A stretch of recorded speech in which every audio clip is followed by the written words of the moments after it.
I never thought much about leaving the Marines. For years, it was all I knew, all I was. The routine, the discipline, it shaped me, grounded me. But as the days went on, something gnawed at me. I was good at what I did better than most. I thrived on the challenges, the structure, the constant push to be more.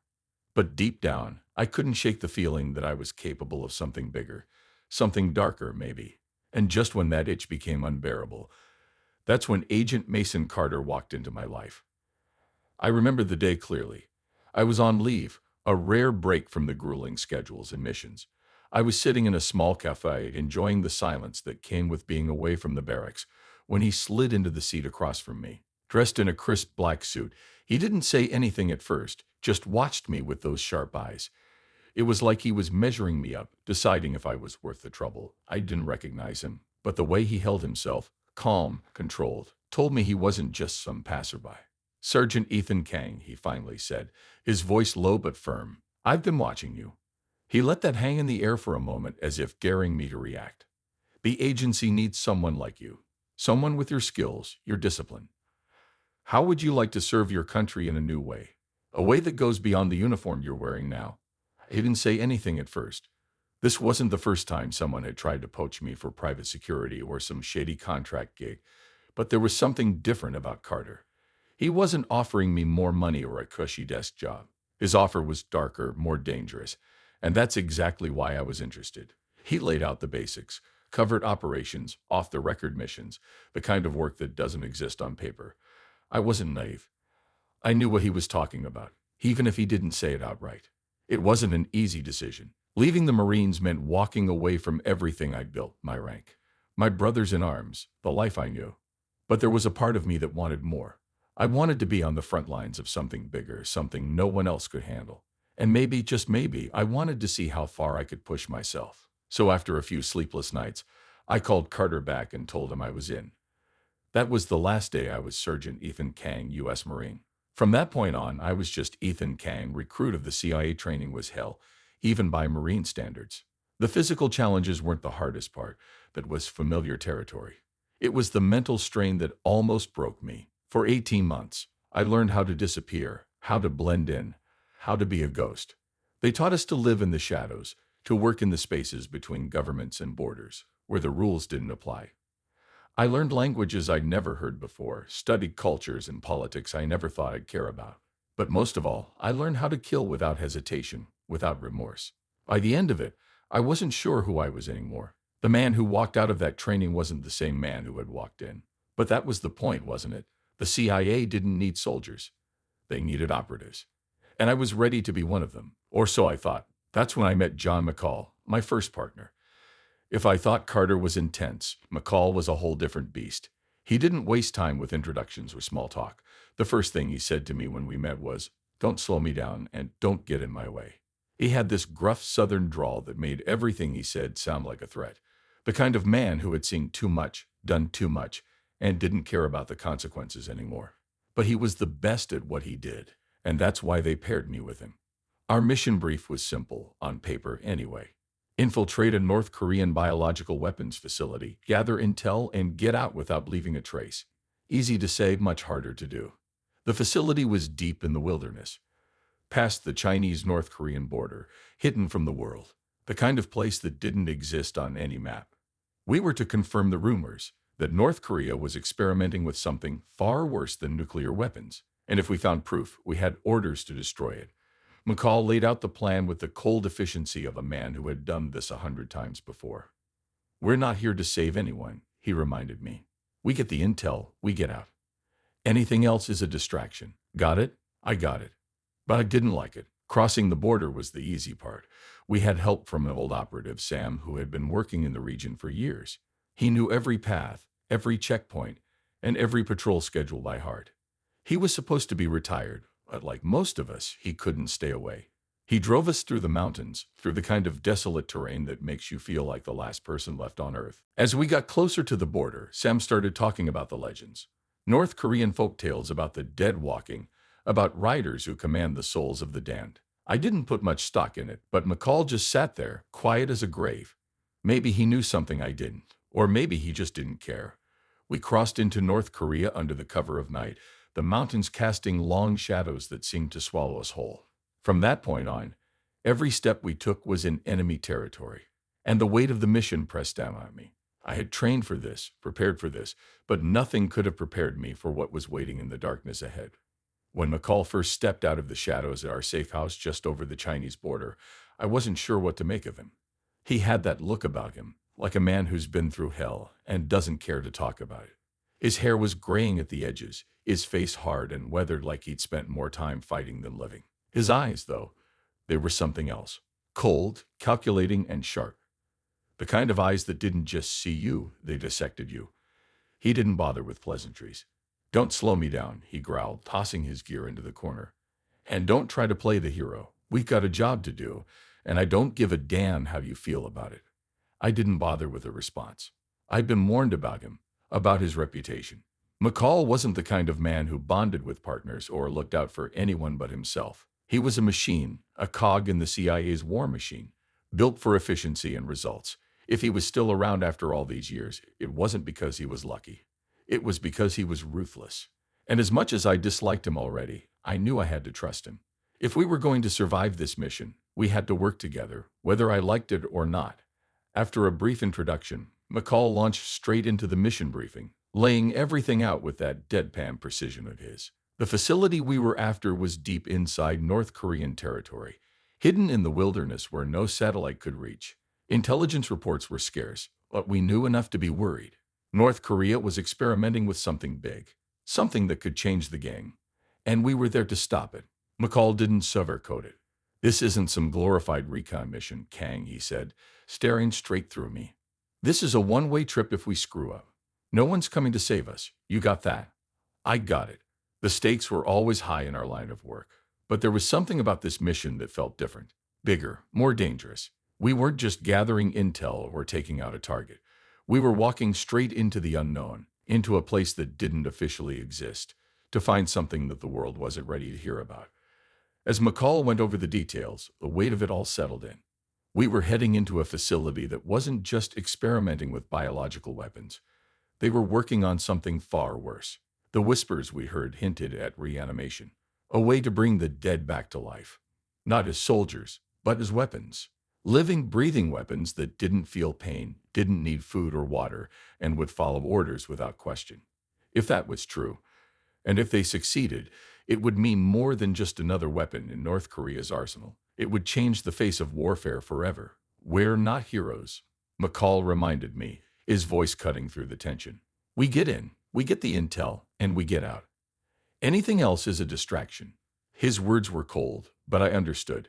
He'd been in this business long enough to know that emotions only got in the way. Still, I couldn't help but feel a knot tightening in my chest. This mission wasn't just about stopping a threat. There were people, innocent people, who would be caught in the crossfire. Villagers, civilians. And I wasn't sure I could just look the other way if things went south. But I didn't say any of this to McCall. I knew it wouldn't matter to him. In his world, survival and success were all that counted. The next day, we set off. Sam, our local contact, picked us up in an old, beat-up truck, his weathered face creased with years of experience. He didn't say much during the drive, but his presence was comforting in a strange way.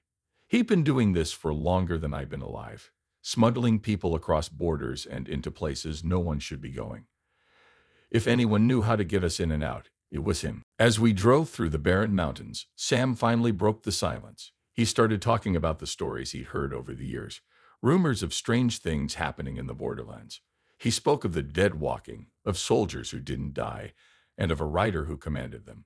A rider who, according to legend, could summon the souls of the damned to do his bidding. It was all folklore, of course. Just the kind of stories that old men tell to pass the time. But the way Sam talked about it, with that quiet conviction in his voice, made me wonder if there was something more to it. McCall, as expected, didn't care for any of it. He stared out the window, his jaw clenched tight, as if the old man's words were just noise to him. But I listened. Maybe I didn't believe in ghosts or demons, but I knew better than to dismiss local legends outright. Sometimes in places like this, the lines between fact and fiction blur. We reached the drop point just before sunset. The mountains cast long, jagged shadows across the land, turning everything into a patchwork of dark and light. From here on out, it was on us. Sam wished us luck, his voice tinged with something I couldn't quite place, maybe pity, and disappeared back into the mountains. McCall and I shouldered our gear and started moving. Every step felt heavier than the last as we crossed the border into North Korean territory. The tension between us was thick, but neither of us spoke. We were on the same page when it came to the mission, but I could feel the distance growing between us. McCall wasn't a partner. He was a weapon, aimed at the heart of the enemy, and I wasn't sure where I fit into that equation. As the sun dipped below the horizon, the air turned cold. The silence of the mountains was oppressive, the kind of silence that made every snap of a twig sound like a gunshot. We moved quickly, staying off the main paths, using the rugged terrain to our advantage. The facility was still miles away, but the real danger wasn't in the distance. It was in the unknown. We didn't know what we were walking into, and that was what kept me on edge. For hours, we trekked through the mountains, avoiding military patrols and using old maps to navigate. Every now and then, we'd stop to check our bearings, and I'd catch McCall watching me out of the corner of his eye. He never said anything, but I could tell he was sizing me up, waiting for me to slip. It was as if he was daring me to prove myself, to show him that I was more than just a rookie. As the night wore on, I couldn't shake the feeling that we weren't alone. Maybe it was just the stories Sam had told, or maybe it was the way the shadows seemed to move on their own. But something felt off. The mountains around us were empty, lifeless, but there was an undercurrent of danger that I couldn't ignore. Something was out there watching, waiting, but McCall didn't flinch. He pushed forward, unbothered by the silence or the darkness. For him, this was just another mission, another job.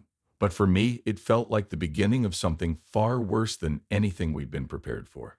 The wilderness in North Korea was nothing like I expected. The mountains were jagged, unforgiving, and seemed to stretch endlessly in every direction. The air was cold, lighting at our faces as we moved quietly through the thick underbrush. Every step felt heavier, every breath more labored as the altitude climbed.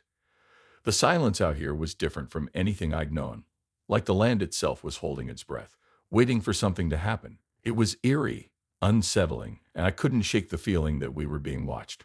McCall, as always, moved ahead of me, his eyes fixed forward, unbothered by the atmosphere around us. He never looked back, never questioned the path. He was a machine, methodical and relentless. I, on the other hand, couldn't help but scan the area constantly, watching for movement in the shadows. The stories Sam had told about the rider and the undead were starting to feel a little too real for my liking. I told myself it was just nerves, that I was letting my imagination run wild. But deep down, I knew something was wrong. We made our way deeper into the wilderness, sticking to the less traveled paths. Our objective was still miles away, hidden somewhere beyond these desolate mountains. But before we could even think about getting there, we had to survive the journey. It wasn't just about avoiding patrols or the brutal landscape. It was the unsettling sense of danger that clung to us like a second skin. I could feel it in the pit of my stomach. Something was out there waiting. The first real sign of trouble came when we stumbled upon a clearing, one that looked like it had been abandoned long ago. The trees around it were charred, blackened by fire, and in the center, there were several wooden stakes driven deep into the ground. My blood ran cold when I realized what they were: crucifixion posts. The bodies had long decayed, but the skeletal remains were still hanging from the wood, their bones brittle and weathered by time. Their clothes, what little was left of them, were tattered, flapping quietly in the wind like ragged flags. Defectors, McCall muttered, barely stopping to look. North Korean soldiers who tried to run. This is what happens when they're caught. I'd seen my fair share of death, but this was different. This wasn't just about killing, it was a message, a warning. The regime's brutality was on full display here, and it was hard to ignore the feeling that we were walking into something much darker than just a weapons facility. These soldiers had been left to rot, crucified like some ancient punishment for treason. But what made it worse was the unnatural stillness of the place, the way the bones seemed to be waiting for something. I tried to shake off the feeling, but the unease clung to me. We moved on, but the memory of that clearing stuck with me. The image of those hanging bones burned into my mind. It wasn't just the crucifixions that bothered me. It was the sense that something had disturbed the area recently. McCall didn't mention it, but I could tell he noticed too. The ground beneath the stakes was churned up like something had been moving there, something that didn't belong. Nightfall came quickly, and with it the cold grew more intense. We found shelter in the remains of a small, abandoned village. The buildings were little more than crumbling shacks, barely standing after years of neglect. This part of North Korea had been forgotten by the world, and it was clear the people who had once lived here had been abandoned, left to fend for themselves in a land where survival was a constant struggle. There was no sign of life, no sound except for the wind howling through the broken windows. As we settled in for the night, we were approached by an old woman. Her name was Jin. She must have been in her 70s, maybe even older. Her face was worn, lined with deep wrinkles, her body frail and hunched from years of hard living. But her eyes were sharp, clear, and full of stories. She didn't speak much, but she offered us what little food she had, rice and some dry fish. It wasn't much, but it was more than I expected from someone who clearly had nothing. Jin didn't ask why we were there, didn't pry into our business. Instead, she warned us in her broken English about the riders of death, old legends passed down through generations. She said the mountains were cursed, haunted by spirits who took the form of soldiers, their bodies twisted and unnatural. She spoke of a rider who commanded them, a dark figure who brought death and destruction wherever he went. McCall barely listened, his focus elsewhere, but I couldn't help but be drawn in by her words. There was something about the way she spoke, like she believed every word. That night, sleep didn't come easily. Every noise outside made me tense. Every gust of wind felt like a whisper of something more sinister. It didn't help that McCall seemed completely unfazed by it all, sitting in the corner with his rifle across his lap, his eyes closed but his posture alert. I envied his detachment, but I couldn't shake the feeling that Jin's words were more than just stories. The next morning, the village was silent, too silent. Jin was gone, and so were the few signs of life we'd seen the day before. As we prepared to leave, something felt off. The air was thick with tension, and it wasn't long before we found out why. Just beyond the village, in the open fields, the dead were waiting. At first, I thought they were more crucified soldiers, but as we got closer, I realized the truth. They were moving. Slowly, awkwardly, but unmistakably moving. The rumors, the stories, it was all real.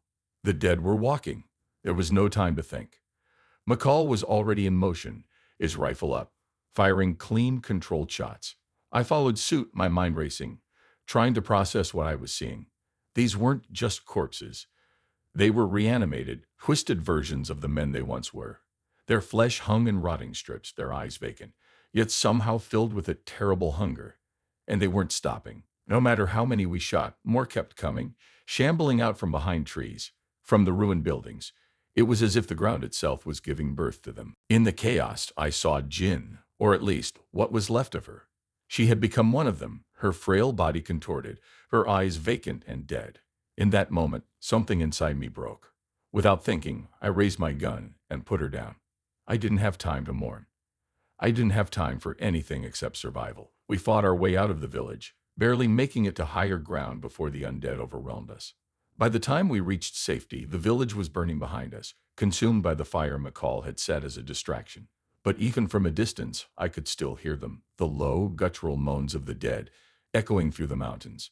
That was the first time I truly understood what we were up against. This wasn't just a mission. This was a nightmare, and it was only beginning. The morning after our escape from the village was grim. The air felt heavier, and the landscape ahead seemed to close in on us.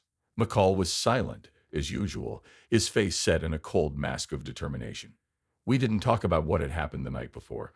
Not about Jin, not about the walking corpses, not about the fire that consumed the village. We were both too focused on what lay ahead, but the truth was I couldn't stop thinking about it. The sight of the dead, reanimated and hollow, replayed in my mind over and over. Every time I blinked, I saw Jin's face, twisted and lifeless, and I wondered if I would end up like her. The closer we got to the facility, the more surreal everything felt. The terrain grew more rugged, the air colder, and the vegetation thinner, as if the land itself was dying. It wasn't just the environment that unnerved me. It was the silence. The mountains around us seemed devoid of life, save for the occasional rustle of wind through the sparse trees. Even the birds were gone. I couldn't shake the feeling that the earth itself was holding its breath, waiting for something terrible to happen. We reached the outskirts of the facility by midday. It was hidden deep within the wilderness, far from any roads or settlements. From a distance, it looked like an ordinary industrial compound, a cluster of squat concrete buildings surrounded by a barbed wire fence. But something about it felt wrong, even from here. The way the buildings sat in the landscape, almost sunken into the ground, like they were trying to hide from the world. The way the shadows seemed to cling to the walls, unnaturally dark. And the smell, thick, metallic, like blood and rust carried on the wind. McCall signaled for me to stop, crouching behind a cluster of rocks. We scouted the perimeter for hours, watching the guards, counting their movements. It was clear this place wasn't just any military base. The guards were heavily armed, more like private mercenaries than regular soldiers, and they moved with the precision of men who knew they were protecting something valuable. But there was something else, something we couldn't see, but could feel. The guards weren't just alert, they were nervous, like they knew that whatever they were guarding could turn on them at any moment. Once we had the layout figured out, McCall and I made our move. We slipped through a weak point in the fence where the barbed wire had rusted away, and the patrols were light. It was almost too easy, but I wasn't about to complain. We moved quickly, sticking to the shadows, avoiding the guard towers and cameras. The inside of the compound was eerily quiet.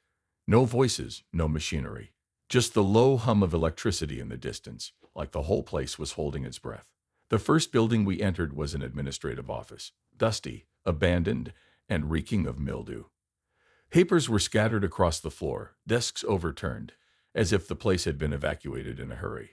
But the deeper we went, the worse it got.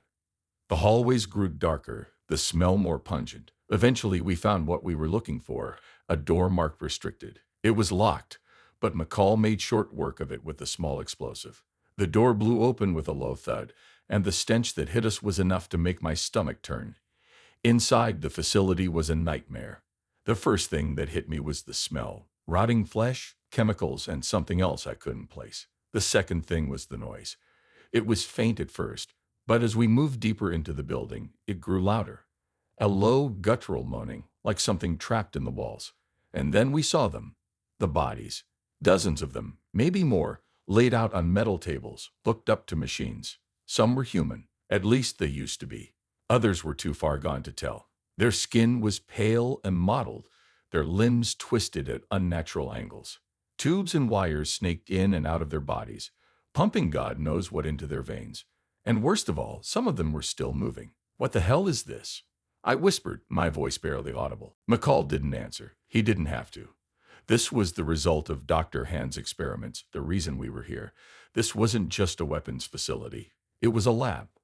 A lab where they were trying to create something that shouldn't exist. Reanimated soldiers. Biological weapons that didn't need food, didn't feel pain, didn't die.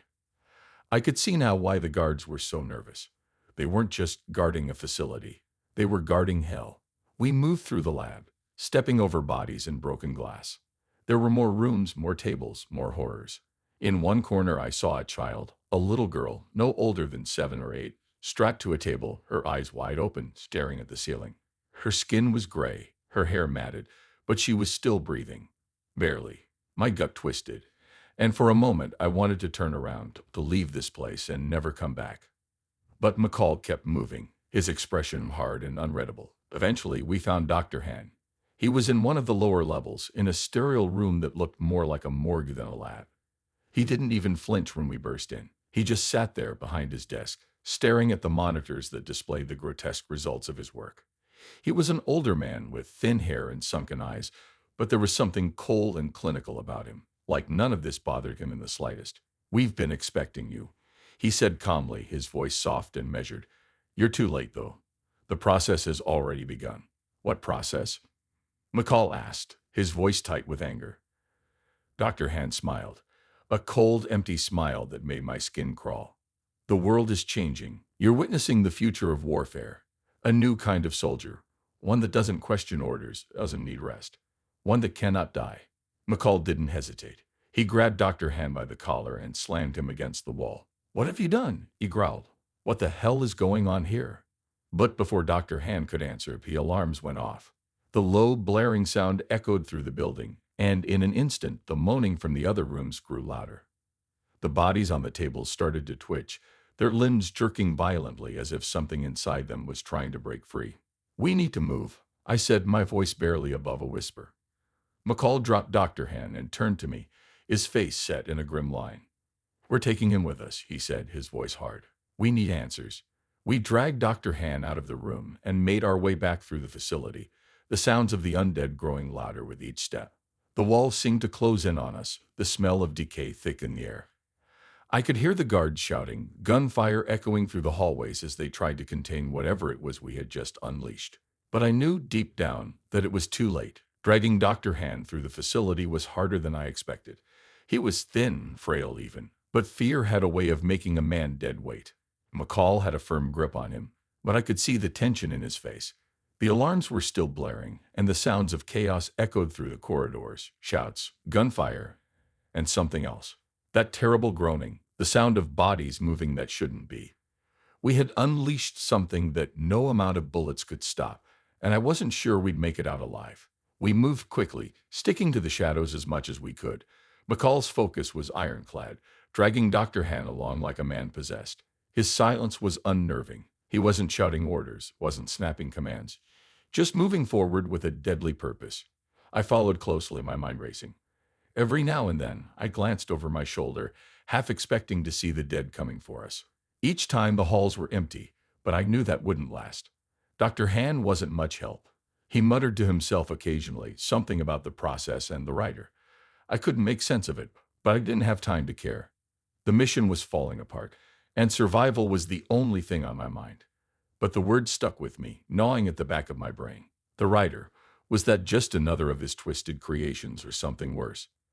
I didn't know, but I had a feeling we were about to find out. We made it outside, the cold air hitting us like a slap in the face. The night was pitch black, but the compound behind us was glowing in a hellish red from the fires and flashing alarms.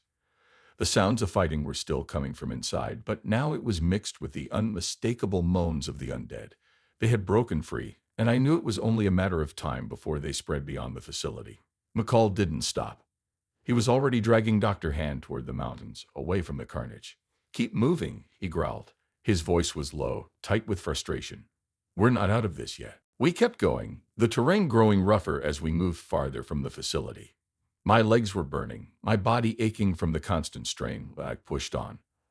I could hear them now, the dead, moving through the trees, their footsteps uneven and sluggish but relentless. Every few minutes, I'd glance behind us, and sure enough, there they were, shadows in the distance, growing closer with every step. We were being hunted. The night grew colder, the wind cutting through our clothes like knives. The mountains offered some cover, but the higher we climbed, the more difficult the terrain became. Every rock, every loose bit of earth felt like another obstacle designed to slow us down, and we couldn't afford to slow down. Not with them behind us. But the real fear wasn't the undead. It was something else. That's when I saw it. At first, I thought my mind was playing tricks on me. The shadows seemed to twist and move in ways that didn't make sense, like the darkness itself was alive. And then I saw it, far off in the distance, but unmistakable, a figure on horseback, silhouetted against the faint glow of the facility's fires. It was too far to make out details, but the way it moved, slow and deliberate, made my skin crawl. The rider. I stopped for a moment, my heart racing.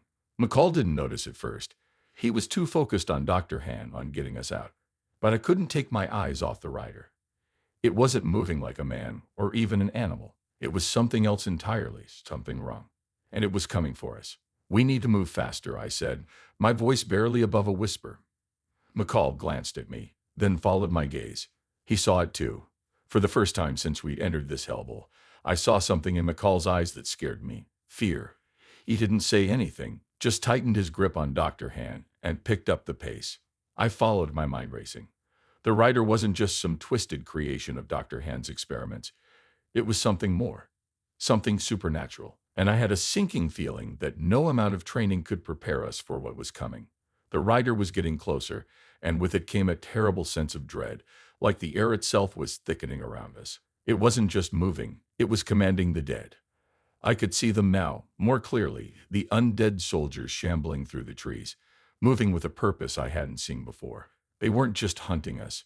They were being driven, controlled by whatever that rider was. McCall finally spoke, his voice strained. "We got to set a trap," he said. "We can't outrun it, but maybe we can slow it down." I didn't argue. There was no other choice. We found a narrow pass wedged between two jagged cliffs and set up what little explosives we had left. It wasn't much, but it was better than nothing.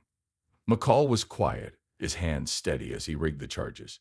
Dr. Hansett slumped against the rocks, muttering to himself, too far gone to be of any use.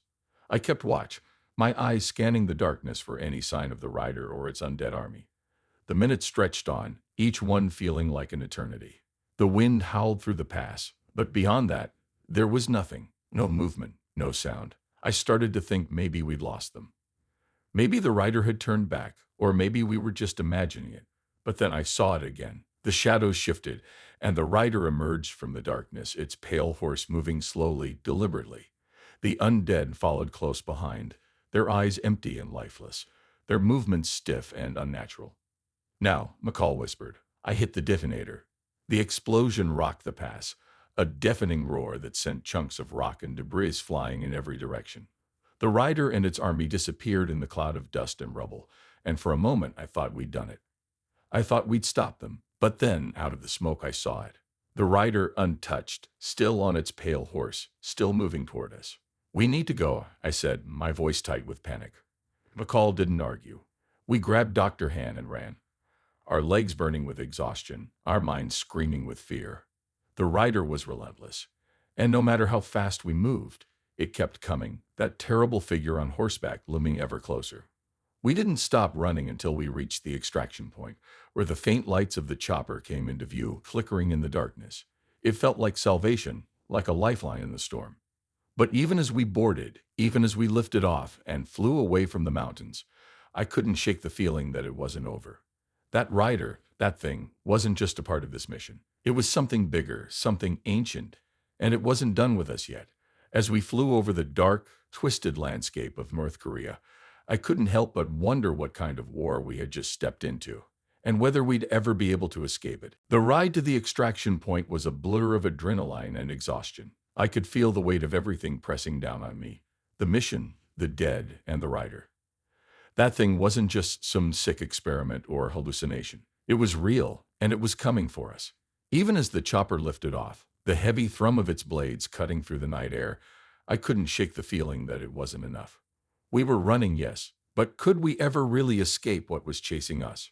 McCall was silent beside me, his face expressionless but tight with tension. He was always composed, always in control, but I could see it now. The fear gnawing at the edges of his mind, the kind that comes when you face something you don't understand, something you can't fight. Dr. Hansett slumped in the corner, muttering to himself, his eyes wide and unfocused. He'd lost whatever grip he had on reality long before the facility fell. Now he was just dead weight, a shell of the man responsible for this nightmare. We weren't in the air for long. The chopper dropped us off in a mountain pass several miles from where the rider had last been seen, a place chosen for its natural defenses. High cliffs flanked us on either side, and the only way through was the narrow path we now stood in. It wasn't ideal, but it would have to do. McCall and I knew the rider was still out there, still coming, and this pass was our best shot at stopping it. If we could funnel it into this choke point, we might have a chance. We'll set the charges here, McCall said, his voice clipped and efficient. We blow the pass and bury that thing under a ton of rock. It's the only way. I nodded, but my gut told me it wasn't going to be that simple. We'd already tried explosives back at the facility, and it hadn't even slowed the rider down. But what other choice did we have? McCall and I worked quickly, rigging the pass with the last of our explosives. The cold air stung my face as I crouched low, running wires, securing detonators. Every sound, every gust of wind felt like it carried a threat. My nerves were on edge, my heart racing in my chest. As we finished setting the charges, the first hint of movement appeared at the far end of the pass. I saw them before I heard them, shadows shifting in the darkness, growing larger closer. And then came the moaning. That horrible guttural sound that I'd heard in the facility, that sign that the dead were near. My stomach twisted. They were coming. McCall moved to his position, his rifle steady, aimed at the narrow entrance to the pass. I joined him, my weapon ready, but it felt like we were about to face something far worse than a simple firefight. The dead poured into the pass, stumbling over each other, their bodies jerking in unnatural movements. There were dozens of them, maybe more, their faces slack, eyes empty. And behind them, I knew, was the rider. Wait for it. McCall muttered under his breath, his eyes locked on the advancing horde. I could barely breathe, my chest tight with fear. But as the dead drew closer, I realized they weren't our real enemy. They were just the opening act, the distraction. The real threat was still in the shadows, still watching, waiting. And then, like a nightmare stepping out of the dark, the rider appeared. It was more terrifying up close. The pale horse moved with an eerie grace, its hooves making no sound as they hit the rocky ground. The rider sat tall in the saddle, its cloak flowing behind it like a dark wave, its face obscured beneath the hood. But I could feel it watching us. I could feel its power. The dead responded to it, moving faster now, as if spurred on by the rider's presence. "Blow it!" I shouted, my voice cracking with panic. McCall hesitated for a fraction of a second, and in that moment I saw something I hadn't expected: doubt. But then he slammed his hand down on the detonator. The explosion rocked the pass, a thunderous roar that echoed off the cliffs, sending a wave of dust and debris into the air. The ground shook beneath us, and for a moment I thought we had done it. The pass collapsed in on itself, rocks tumbling down, burying the dead and sealing the way forward. But the rider remained. It emerged from the dust, untouched by the destruction around it. The dead that had been buried under the rubble were gone, but the rider, somehow, was still there, still coming. Its pale horse moved forward, slow and deliberate, as if the explosion had been nothing more than a minor inconvenience. My heart sank. We had failed. McCall cursed under his breath, his hands shaking now as he reloaded his rifle. "This isn't possible," he muttered, but I could hear the fear creeping into his voice. He knew, just as I did, that we were out of options. The rider raised one hand, and in an instant, the air around us seemed to freeze.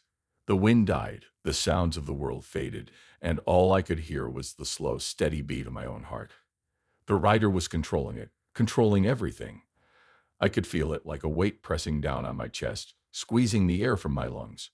My hands trembled as I tried to lift my weapon, but it felt like moving through water, every motion slow, heavy. McCall let out a low growl of frustration and fired his rifle, the shots echoing through the pass. They hit the rider square in the chest, but it didn't even flinch.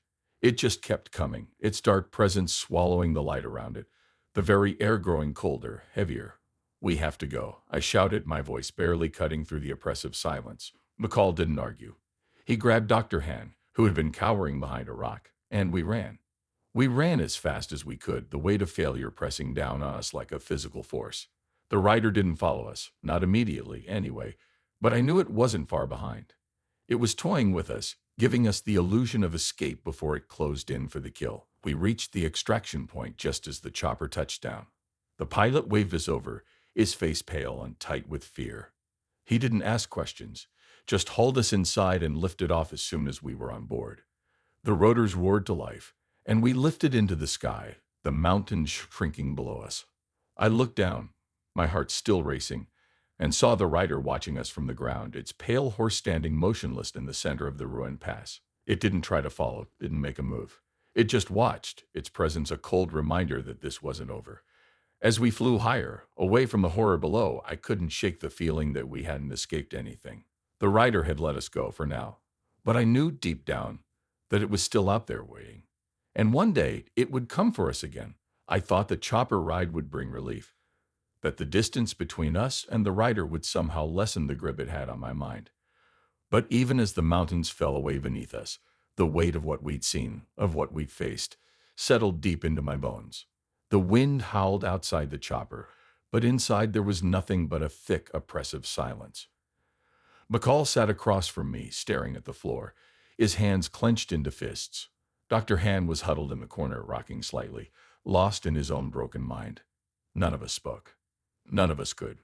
When we finally landed at the extraction point, a small, remote CIA base just outside the border, it felt like we were stepping into another world. The cold, harsh reality of North Korea, with its brutal regime and unnatural horrors, was behind us. But the scars, the things we couldn't unsee, those followed us.